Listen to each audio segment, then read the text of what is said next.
मृत्यु तो अपने आप होती है, उसके लिए प्रयास मत कीजिए। जीने के लिए पैदा हुई हो, मरने के लिए नहीं। समय पूरा होगा खुद ही मर जाओगे। जिंदगी में मारना है तो काम क्रोध को मारो, लोभ मोह को मारो, अहंकार ईर्ष्या को मारो, आलस्य को मारो, अपने अंदर की बुराइयों को मारो। इस शरीर को जहर पीकर क्यों मारते हो? आपका जीवन मंगलमय होगा। तो कबीर से ये दूसरा प्रश्न पूछा गया है। सबके उत्तर अभी आ रहे हैं, थोड़ा सा चल ले। तो तीसरा प्रश्न भक्त ने पूछा है, हे कबीर देव, मनुष्य इतना बुद्धिमान प्राणी है लेकिन फिर भी ये गंदी आदतों में कैसे फंस जाता है? कहीं ये बीड़ी पीता है, कहीं सिगरेट पीता है, कहीं पुड़िया खाता है, कहीं आलस्य की आदत बना लेता है, और कभी कभी ये झूठ बोलने की आदत। एक आदमी अनेक आदत का शिकार हो जाता है, ऐसा कैसे होता है? तो कबीर ने तीनों प्रश्नों का उत्तर एक ही दिया। क्या? एक उत्तर है, हरि बीनु भर्म बिगुरु चन गंदा, बिगुरु चन गंदा। हरि बीनु, जब तक हरि का बोध नहीं है, हरि यानी आत्मा, आत्म ज्ञान के बिना भ्रम भी नहीं कटेगा, उलझन भी नहीं मिटेगी, और गंदी आदत भी नहीं छूटेगी। अगर ये चीजें हैं, उलझन भी है, टेंशन भी है, गंदी आदतों के शिकार तुम हो, तो इसका अर्थ सिर्फ इतना है, भ्रम में तुम पड़े हो।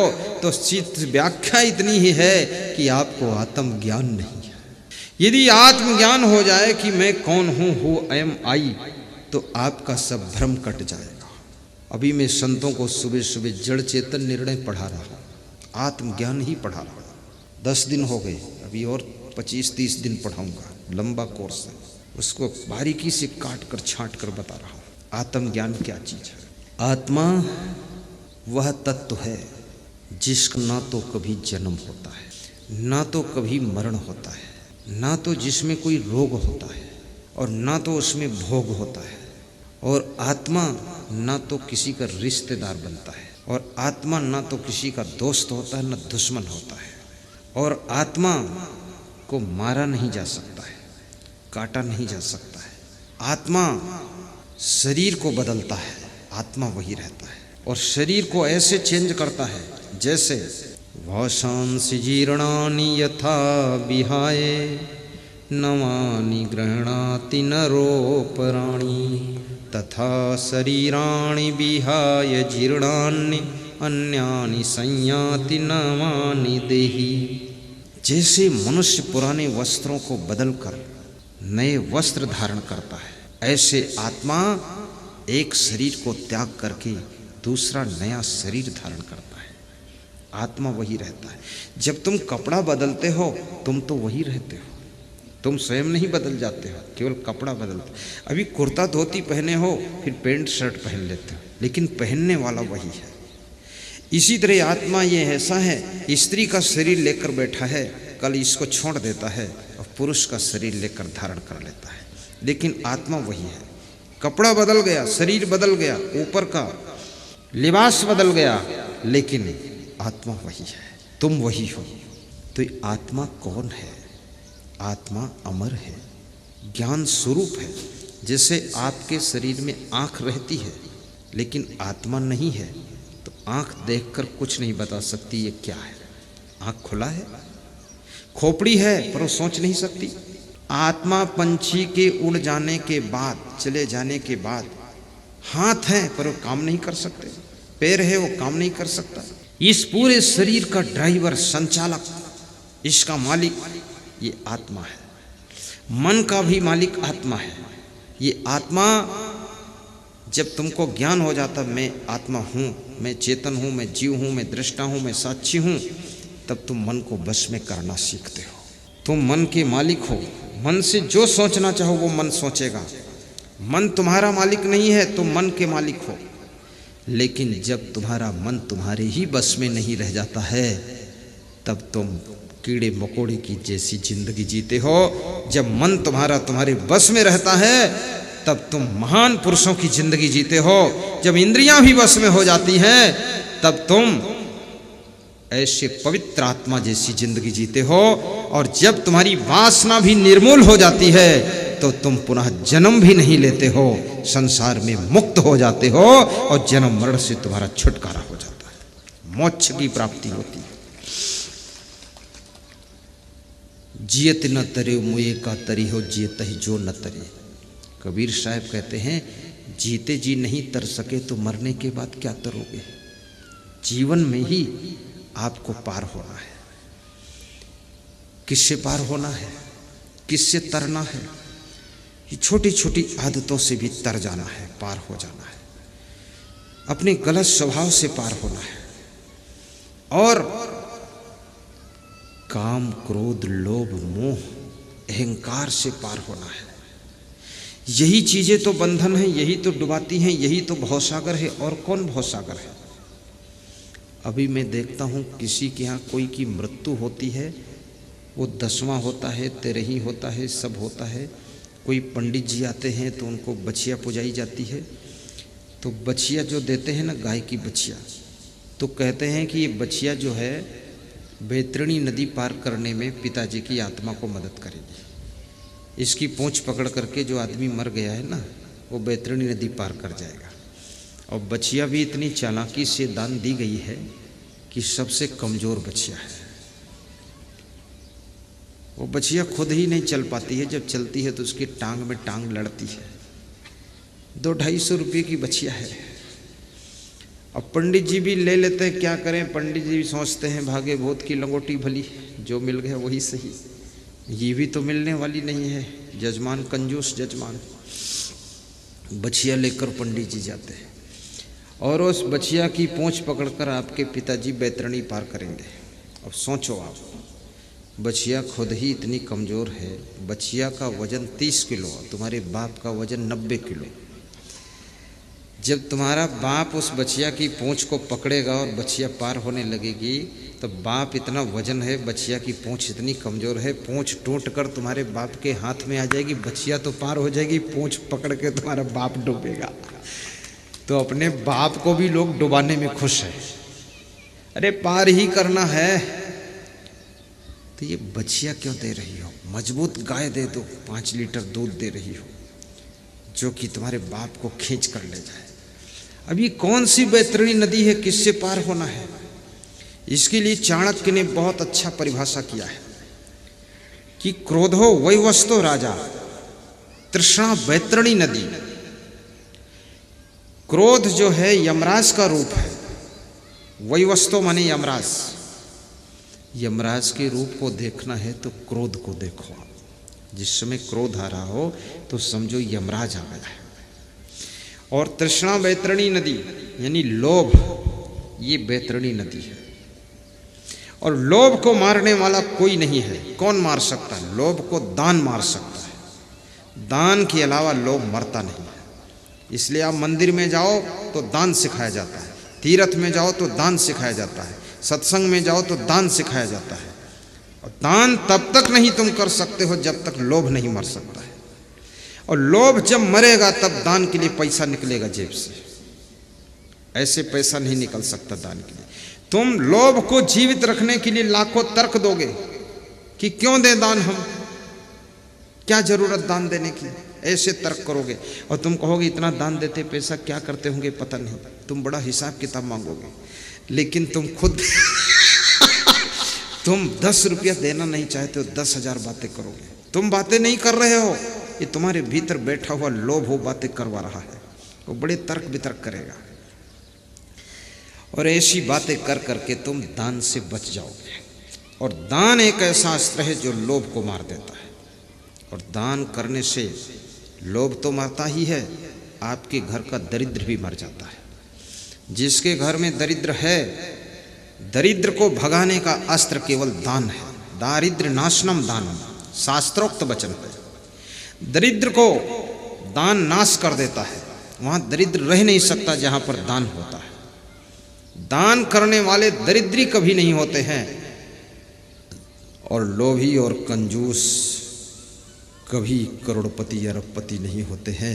याद रखना भाइयों बहनों, दान करने का सुख एक अलग ही सुख होता है। वो सुख जिसको मिल गया, क्योंकि वो सुख दान करने से नहीं मिलता है, वो सुख लोभ के मरने से मिलता है। और दान करने से लोभ मरता है और लोभ के मरते ही वो सुख मिलता है, जो कि लोभ के रहने से सुख मिलने वाला नहीं था। और लोभ ज्यों ही मरता है त्यों ही सुख पैदा हो जाता है और दान के अस्त्र से मरता है। इसलिए खुले दिल से दान देना चाहिए। आपके गांव में मंदिर बन रहा हो, उसमें दान दीजिए। आश्रम बनाना हो, दान दीजिए। सत्संग कराना हो, दान दीजिए। दान बहुत आवश्यक है। मैं सच बताता हूं आपको, घनश्याम बिड़ला के पास में 6 संत गए दान लेने, मंदिर बना रहे थे।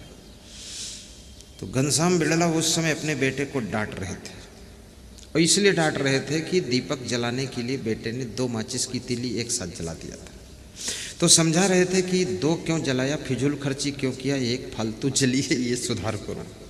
तो संतों ने जब सुना तो संतों को ऐसा लगा कि बड़ा मक्खी चूस आदमी है, एक माचिस की तीली अधिक जल गई तो बेटे को तो डांट रहा है, ये दान वान क्या देगा। तो संत वापस लौटने लगे, बोले राम राम, फिर आएंगे बाद को। संतों ने सोचा यहाँ टाइम पास करना, फालतू बैठेंगे, जो एक माचिस की तीली के लिए इतना बड़ा भाषण सुना रहा। लेकिन एक माचिस की तीली की बात नहीं है, फिजूल खर्ची की आदत अगर पड़ गई तो आज एक माचिस की तीली को फालतू जलाया है, कल एक फैक्ट्री को फालतू बर्बाद कर सकता है आदमी, आदत बिगड़ जाएगी। इसलिए बिड़ला जी डांट रहे थे। संत जब जाने लगे, बिड़ला जी ने रोका, रुको रुको रुको, बैठो। कैसे आना हुआ? तो संतों ने कहा आए तो थे बहुत बड़ा उद्देश्य लेकर, लेकिन कोई बात नहीं, ठीक है। बोले कारण बताओ ना। बोले मंदिर बन रहा था, मंदिर के लिए कुछ दान वान लेने आए थे, पर उम्मीद नहीं दिख रही है कुछ, इसलिए कुछ करेंगे नहीं। बिड़ला जी बोले दूध तो पी लो। 6 गिलास दूध मंगाया और दिया, संतों ने पिया। मन में सलाह किया कि दूध ही दूध मिलेगा, बाकी कुछ नहीं मिलेगा। बिड़ला जी अंदर गए और एक कागज इतना लंबा लेकर आए, संतों के हाथ पर थमाया और कहा ये छोटा सा दान स्वीकार करो, मंदिर बनाओ। वो कागज़ केवल कागज़ नहीं था, रुपया भी नहीं था, वो 2 लाख रुपए की चेक थी। और आज के 100 साल पहले 2 लाख रुपए बहुत होते थे। बोले ये 2 लाख रुपए की चेक है, बना लेना, मंदिर बना देना, और कम पड़े तो मेरे पास ही आ जाना, दूसरे के पास मांगने मत जाना। मैं दान के नाम पर 2 करोड़ दे दूंगा, लेकिन फिजूल खर्ची के नाम पर एक माचिस की तीली भी जलाने नहीं दूंगा।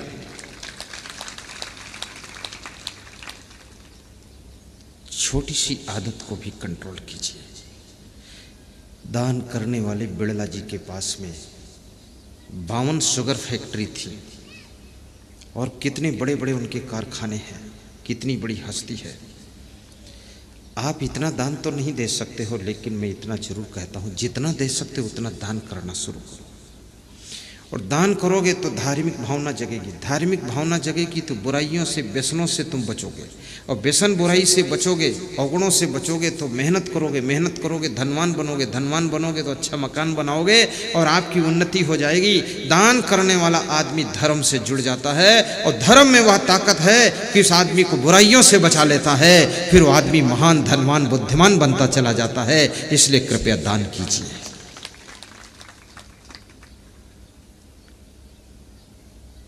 और दान क्या क्या करना चाहिए? समय दान भी करो, रक्त दान करो, श्रम दान करो, और वस्त्र दान करो, अन्न दान करो, धन दान करो, वस्तुएं दान करो, और यदि हो सके तो बुद्धि दान भी करो, सलाह दान भी करो, और ज्ञान दान भी करो। जैसे आज फागुंदा गांव में सत्संग हो रहा है, तो मुझे बुला करके स्वर्गीय श्री शिवानंद साहू के स्मृति के उपलक्ष्य में उनके पुत्र अजय कुमार भैया, अजय कुमार की माँ उषा देवी, ये जो है ज्ञान दान का कार्यक्रम कर रहे हैं। ज्ञान दान, यहाँ ज्ञान दान हो रहा है, तो ज्ञान दान भी कराइए, उसके लिए पैसे खर्च कीजिए। हरि बीनु भर में बिगुरु चरण गंदा, बिगुरु चरण गंदा, हरि बीनु भर में बिगुरु चरण गंदा। गंदा, बिगुरे चरण गंदा। जहाँ जहाँ गए वो अपन पाँव खोए वो, जहाँ जहाँ गए वो अपन पाँव खोए वो, तेहि फंदे बहु फंदा। हरि बिनु भरम, बिगुरे चरण गंदा, बिगुरे चरण गंदा। संत कबीर कहते हैं, हरि का बोध हुए बिना, आत्मज्ञान के बिना मनुष्य उलझन और टेंशन में रहता है। आत्मज्ञान के अभाव में मनुष्य गंदी आदतों का शिकार बनता है। आत्मज्ञान के अभाव में मनुष्य भ्रम में पड़ा रहता है। इसलिए आत्मज्ञान प्राप्त करो, हरि रूप आत्मा को पहचानो। तुम्हारे भीतर वो परम तत्व बैठा हुआ है। आपका कल्याण होगा जब आत्मज्ञान आपको होगा। परस्पर प्रेम की गंगा बहाओ, आपका जीवन मंगलमय हो, आपके घर में सुख शांति आए। संत कबीर से किसी भक्त ने पूछा है कि संसार में कैसे जीना चाहिए। बड़ा मार्मिक प्रश्न है। और मनुष्य जन्म और मरण के बीच में परेशान क्यों रहता है? तो कबीर साहब कहते हैं, कबीर जब हम पैदा हुए जग हंसे हम रोए। कबीर जब हम पैदा हुए जग हंसे हम रोए। ऐसी करनी कर चलो हम हंसे जग रोए, हम हंसे जग रोए।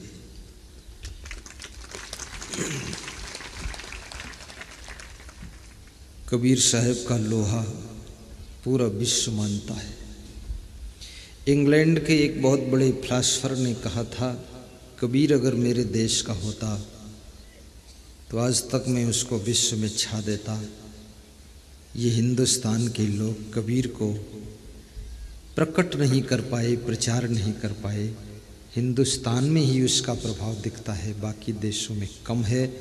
लेकिन कबीर को पढ़कर, कबीर को सुनकर इंग्लैंड, लंदन का फिलासफर बहुत प्रभावित हुआ। उसने कहा, कबीर की बात में कितना वजन है। आप देखो, ये बात सिंपल सी है, बात सबको पता भी है, लेकिन याद नहीं है, भूल गई है। क्या? छोटी सी बात में कबीर साहब दिल को छू लेते हैं। कबीर जब हम पैदा हुए जग हंसे हम रोए। ऐसी करनी कर चलो हम हंसे जग रोए। कितना दिल को छू जाने वाली बात है कि जब तुम्हारा जन्म होता है तो तुम रोते हो, लेकिन जिसके घर में तुम्हारा जन्म होता है वो घर के लोग खुशियां मनाते हैं। बड़ी मजे की बात है। जिसने जन्म लिया है उसको कोई खुशी नहीं, वो रो रहा है। और जिसके घर में जन्म लिया है वह सब खुशियां मना रहे हैं। ढोल बज रही है, पटाखे फोड़े गए हैं, छठी मनाई जा रही है, और जिसने जन्म लिया वो रो रहा है। तो कबीर कहते हैं, कोई बात नहीं, जन्म के समय तुम रोते हो, कोई बात नहीं, पर बचपन ऐसे बिताना, जवानी ऐसे बिताना, बुढ़ापा ऐसे बिताना। बचपन हंसते हंसते बिताना, जवानी को मुस्करा कर बिताना, बुढ़ापा को ठहाका मार कर बिताना, और जब मरना तो इस दुनिया में हंसते हंसते मर कर चले जाना। तब तुम्हारा जीना सार्थक होगा। मनुष्य जन्म लेता है रोते रोते और बचपन बिताता है जिद करते करते। बहुत सी महिलाएं हमारे पास बच्चों को लाती हैं और कहती है बहुत जिद्दी है। जो जिद्दी है वो रद्दी है। जिद करते करते बचपन बीतता है, गुस्सा करते करते बचपन निकल जाता है, और जवानी वासना में जलते जलते जवानी बीत जाती है। बुढ़ापा पश्चाताप करते करते निकल जाता है और मृत्यु फिर रोते रोते होती है। जन्म में रोए, मरते समय भी रोए। बचपन में जिद किया, गुस्सा किया, समय बर्बाद किया। जवानी में खूब क्रोध किया, खूब वासना में जलते रहे और बुढ़ापे में पश्चाताप करते रहे, चिंता करते रहे, टेंशन करते रहे। जिंदगी में सुख का दर्शन नहीं हुआ, शांति का दर्शन नहीं हुआ। इतनी अनमोल जिंदगी मिली थी, वो अनमोल जिंदगी मूल्यवान चीज़ों के लिए खो दिया। जिस जिंदगी का कोई मूल्य नहीं था, अमूल्य थी, कोई कीमत देकर जो जिंदगी मिल नहीं सकती थी, वो जिंदगी छोटी छोटी चीज़ों के लिए हम खो देते हैं। कहीं खिलौनों के लिए बचपन में रोते हैं, कहीं सामान के लिए रोते हैं, कहीं साड़ी के लिए दुखी होते हैं, कहीं चूड़ी के लिए दुखी होते हैं, कहीं गले के हार के लिए रोते हैं, कहीं अंगूठी के लिए चिल्लाते हैं और कहीं पिताजी से पैसा मांगते हैं कि 20,000 का मोबाइल लेंगे, पिताजी नहीं देते तो रोते हैं। कितना जिंदगी में झंझट है। कबीर कहते हैं अगर संतोष कर लो, विवेक कर लो तो सारा दुख मिट सकता है। बचपन ऊर्जावान अवस्था है, बचपन कोरा कागज है, बचपन प्लेन पेपर है, बचपन ऐसे है मानकर चलो तुम जैसे कोई खाली खेत पड़ा है, कोई भी बीज डाल दो उसमें उगेगा। बचपन कुंवारा खेत है, उसमें कुछ बो सकते हो। और जिसने बचपन को संभाल लिया तो जवानी उसकी संभल जाती है, और जिसने जवानी में कमांड कर लिया उसका बुढ़ापा मधुर बीतता है, और जिसने बुढ़ापे में सत्संग में डुबकी लगा ली उसकी मृत्यु भी हंसते हंसते होती है, उसको दुखी नहीं होना पड़ता है। इस दुनिया में हंसना है, मुस्कराना है, सुख से जीना है तो केवल एक ही रास्ता है, वन वे है। वो क्या है? वो है सत्संग में डूब जाओ, आत्मज्ञान को प्राप्त कर लो और भक्ति में स्नान कर लो। आपकी हंसी खुशी सदैव बनी रहेगी, कभी भी गायब नहीं होगी। 30 वर्ष पहले जो लोग मुझको मिले थे तो इस वर्ष मिले तो कहने लगे आपको जैसा पहले देखा था वैसा अब भी हंसते हो, मुस्कुराते हो, कोई दुख आया नहीं अभी तक क्या? मैंने कहा दुख को दूर करने की हमारे पास में केमिस्ट्री है, मेडिकल स्टोर है, ऐसे ऐसे इंजेक्शन है कि दुख लाख कोस दूर भागता है। दुख कैसे आएगा? आना तो चाहता है पर जंत्र मंत्र कर देता हूँ, दुख दूर हो जाता है। बोले मुझे भी सिखा दो। हमने कहा तुम कभी नहीं सीख पाओगे। बोले अभी भी वैसे ही आप दौड़ कर चल देते हैं, बैठ लेते हैं गाड़ी में कूद करके। मैंने कहा जो आदमी अपने शरीर को केयर नहीं कर सकता है, जो मन को संभाल नहीं सकता है, इंद्रियों को जो कंट्रोल नहीं कर सकता है, जो आदमी आत्मा के ज्ञान को प्राप्त नहीं कर सकता है, वो जिंदगी में कभी सुखी नहीं हो सकता है। भाइयों बहनों, जिंदगी की पहली चुनौती है अपने शरीर को ठीक से संभालो, शरीर के स्वास्थ्य को संभालो, और शरीर को क्या खिलाना है, क्या पिलाना है, कब सुलाना है, कितना सुलाना है, कब जगाना है, और इससे क्या क्या काम लेना है। आज मैं छत के ऊपर दौड़ रहा था तो बहुत से लोग यहाँ फील्ड से देख रहे थे, गुरुजी दौड़ रहे हैं। तो मैं दौड़ता था और तेज चलता था। देर हो रही थी मुझको, लेकिन उतने राउंड करने थे। क्यों दौड़ता हूँ? मैं तो आपसे भी कहूँगा दौड़ दौड़ कर काम करो, कभी बूढ़े नहीं होके चलती। महिलाओं से कहूँगा दौड़ कर सीढ़ियों पर चढ़ जाओ, कभी बुढ़ापा नहीं आएगा। दौड़ कर बर्तन मांजो, दौड़ कर झाड़ू लगाओ, दौड़ कर कपड़े धो, फटाफट काम करो, झटाझट स्नान करो और सब काम रेडी करो, और आलस्य कभी मत करो। हमेशा जवान बने रहोगे, कभी बुढ़ापा निकट आने वाला नहीं। कितने लोगों को मैं जवानी में देखता हूँ ऐसा झुके झुके चलते हैं, लगता है अभी बूढ़े हो गए। टेढ़े टेढ़े चलते, सीधे भी चलो, थोड़ा मस्त मौला भी रहो।